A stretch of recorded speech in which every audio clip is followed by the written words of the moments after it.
I had to make this to preface the video before I hit play. I was out filming, the alignment, just shooting the moon that night and focusing in on a star, whatever, a twinkle that's never there, right? So that's what you're going to see in the first parts of the video. Super eerie night. I was so sketched out because it got eerily quiet, and I started hearing what only I could describe as a bird of some sorts coming towards me, but I couldn't see it, and it didn't sound like anything I've heard. And then it just disappeared. That happened. So I'm packing it up, right? Now I got 2 telescopes outside, 2 smart telescopes, the C-Star S50 and the Dwarf 3. So what I decided to do was target lock onto the moon using the C-Star. Now this is very important for the last portion of the video, what takes place. Now keep in mind, this telescope is mounted to its own tripod. The arm on it extends up to start shooting or recording, right? So before you get ready to put it away, you have to let the arm back down and tuck it away. Keep that in mind. Because what happens at the end, I can't explain. So I lock on the moon. It records the moon for exactly 53 minutes using the C-Star, and then I take the Dwarf and record everything else. At the very end of it, you're going to see the video rotate on its own. The moon spins on its own. It's not the telescope, because I don't move the telescope until I power it down. That's when I finally touch the telescope. Why it did that, you cannot orientate the video inside of the telescope. I don't know why it did that, but here it is. I love you. Alright, told y'all I got a special treat. Alright, so let's go ahead and get the C-Star cracking. As you can see, we got the arm opening. That's when you know we about to do some deep research here. When that arm opens, yes sir.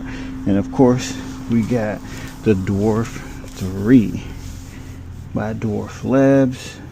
Yes sir, skis. We about to put these bad boys in motion. Alright, so we're gonna just go ahead and try to line this bad boy up. I go ahead and hit the button. We're looking for the moon.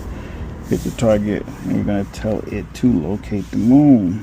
Please level your C-Star. The old leveler. Damn it.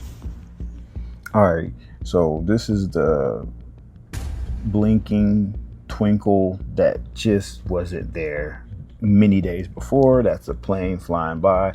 Don't worry, they're always around whenever this thing's in the sky or the moon is full.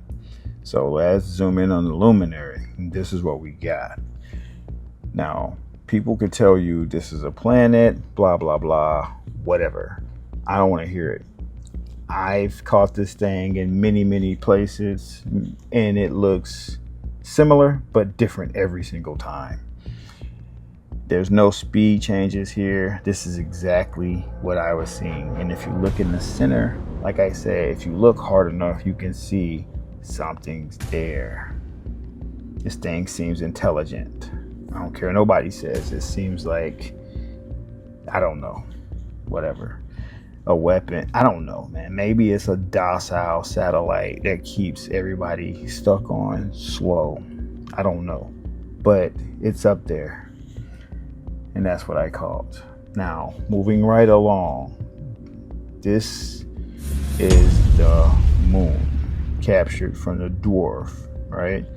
And this is right after I finished filming the twinkly star thingy, right? I said, all right, I'm gonna point it towards the moon. Now keep in mind, the C-Star S50 is recording in the background.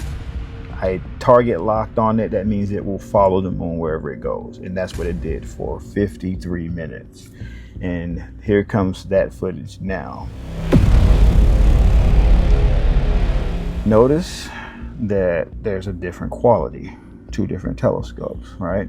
So, I scanned through the moon. I'm not even looking for anomalies after I saw what I saw. Now, mind you, when I'm out there in real time, I see nothing. When I took it in the inside and I started scanning through the footage, that's when I caught what I caught. So this is just footage from that capture, right? And a lot of times I speed the moon video up 2 times. It still looks natural, but we're moving right along. Now keep in mind, C-Star is locked. This part is when things got beyond strange. Unbeknownst to me, the telescope captured something I can't explain. All my years spent researching the moon, I had never seen or even heard of something like this even happening. Alright, so here's the moon as we see it, how we all look up and see it, how I was filming it, right? I'm going to, in a minute, you're going to see it gradually turn, and then I'm going to speed up. I'm going to speed it up because then you can see it turn aggressively, right? I need somebody smarter than me that perhaps knows more than me to explain to me, when did the moon start doing that? And this is not the telescope. It has a arm that is stuck until it's closed. Explain this one.